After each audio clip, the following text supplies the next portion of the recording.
Oke.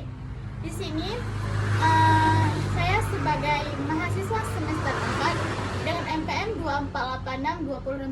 248620610048. Dengan berdirinya saya di sini, saya ingin mempresentasi hasil kerja saya, yaitu judulnya yaitu bullying di sekolah dasar dan solusinya.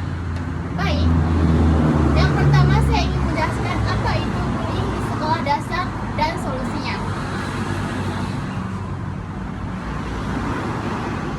Bullying adalah perilaku menyakiti yang dilakukan oleh sengaja dan juga dilakukan oleh salah satu individu ataupun kelompok lainnya dengan tujuan untuk merendahkan, meremehkan, dan juga menjatuhkan. Apa sih sebenarnya bullying itu? Bullying itu kalau di sekolah dasar itu banyak kita lihat, di mana para siswa-siswa ataupun siswi-siswi merasakan bully terhadap dirinya sendiri, pada salah satunya yaitu pada karakteristik mereka sebagai sosok yang pendiam ataupun mudah diremehkan. Karena apa? Karena mereka melihat dia sosok yang pendiam, sehingga bagi teman-temannya bisa membuat dia itu tertekan ataupun tidak ada kawan, sehingga timbullah bullying di sekolah. Selanjutnya yaitu ada jenis-jenis bully. Nah, yang pertama yaitu bully fisik, dan yang kedua yaitu verbal, yang ketiga bully sosial, dan yang keempat yaitu cyberbully.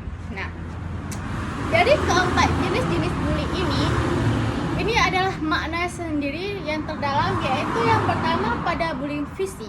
Nah, bullying fisik ini yaitu tertuju pada memukul, menendang, dan merusak barang. Nah, kejadian di SD yang sering kita lihat pada bully fisik ini yaitu kan tadi yang pertama ada memukul dan menendang. Nah, pada kata memukul itu banyak siswa ataupun siswi tanpa sengaja ataupun sengaja melakukan hal menendang. Seperti contohnya nih ya, saat teman-temannya lagi duduk santai saat jam pelajaran ataupun jam istirahat. Nah, mereka menyadari ataupun tanpa sadar mereka langsung menendang sambil teman duduk di kursi. Datang sekelompok teman-teman yang lain, mereka tanpa basa-basi, tanpa aba-aba, mereka langsung menuju kepada teman yang lagi fokus ini sendirian, menendang teman yang ini. Nah, apa yang mereka tendang? Mereka saja tidak tahu itulah arti dari bully. Mereka seperti tidak suka, seperti membenci, makanya melakukan hal kekerasan seperti ini, yaitu memukul, menendang, dan yaitu merusak barang. Nah, sebenarnya bukan di fisik saja, tapi bully ini ada terdapat di seperti contohnya, temannya punya barang seperti apa? Pensil ataupun kotak pensil. Selanjutnya yaitu penyebab bully. Nah, apa saja penyebab dari bully tersebut? Nah, yang pertama di sini menjelaskan yaitu kurangnya pengawasan orang tua. Yang kedua yaitu pengaruh lingkungan dan teman sebaya. Nah, dari yang pertama yaitu kurangnya pengawasan orang tua itu bagaimana maksudnya? Maksudnya yaitu ketika anak-anak membuli seseorang ataupun membuli temannya. Nah, di dalam rumah terkadang orang tua lupa untuk memberi nasihat kepada anaknya sebelum anaknya ke sekolah, untuk mengatakan, "Nak, jangan melakukan hal-hal yang membuat temanmu sakit hati." Nah, itu penyebab apa? Itu penyebab utama dari rumah. Tanpa wawasan, tanpa nasihat, dan tanpa jagaan dari orang tua. Nah, kemudian yang kedua yaitu pengaruh lingkungan dan teman sebaya. Apa maksud pengaruh lingkungan dan teman sebaya? Misalnya di lingkungan mereka mempunyai circle 5 orang. Nah, di dalam circle ini ada yang baik, ada yang buruk, dan lebih buruknya lagi. Nah, terkadang yang baik ini terhasut oleh 4 orang ini, sehingga mereka membuli orang yang satu ini, sehingga jadilah pembulian sesama teman. Nah, yang ketiga yaitu pernah menjadi korban bully. Nah, itu penyebab bully itu sering terjadi. Kenapa? Karena dirinya pernah menjadi orang yang pernah dibully oleh orang lain, sehingga amalannya itu dilakukan dan ditimpakan kepada orang lain, biar orang lain itu merasakan bagaimana rasanya itu dibully. Nah, terus yang terakhir yaitu kurangnya pendidikan karakter dan empati pengaruh tontonan keras.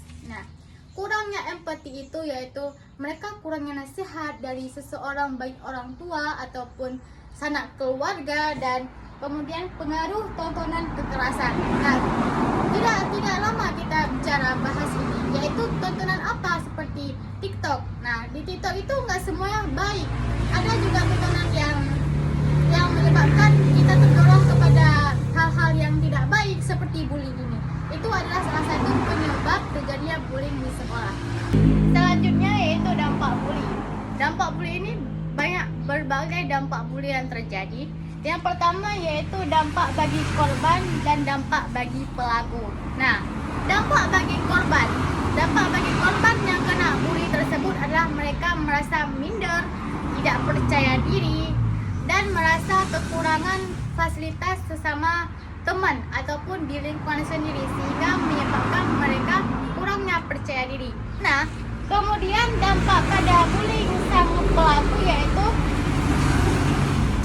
dampak bully pada sang pelaku yang terutama mereka akan terus membiasakan diri mereka membuli orang lain. Kenapa? Karena bagi mereka bully itu adalah serasa mereka menghantarkan semua amarah mereka kepada teman. Selanjutnya teman-teman, ada cara mencegah bully. Nah, apa saja cara mencegah bully? Nah, cara mencegah bully yaitu pencegahan bully di sekolah. Yang pertama di sini ada membuat aturan anti bully. Nah, saat kita sebagai guru itu wajib harus ada peraturan yaitu tidak boleh saling membuli di sekolah. Nah, kemudian ada guru memberikan pendidikan karakter. Apa itu pendidikan karakter? Seperti mereka memberikan ilmu bahwasanya bully itu tidak baik, merusak suasana hati siswa dan siswi sesama siswa-siswi. Nah, kemudian yaitu membentuk lingkungan sekolah yang aman. Seperti apa membentuk lingkungan sekolah yang aman? Seperti mereka menjaga tata krama mereka sendiri agar tidak terjadinya bullying. Nah, selanjutnya yaitu pencegahan di rumah. Di sini pencegahan di rumah yaitu orang mendengarkan cerita anak. Nah, ini adalah salah satu yang sering terjadi di rumah, yaitu rata-rata orang tua tidak mendengarkan cerita anaknya, sehingga anaknya melimbaskan emosi, amarah kepada teman di sekolah hingga terjadinya bullying. Nah, kemudian yaitu mengajak empati dan sopan santun.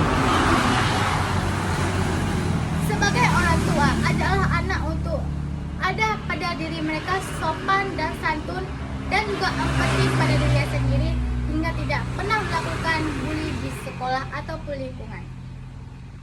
Selanjutnya teman-teman, di sini ada cara mengatasi bully. Nah, solusi mengatasi bully yaitu yang pertama, jika terjadi bully di sekolah, yang pertama kita lakukan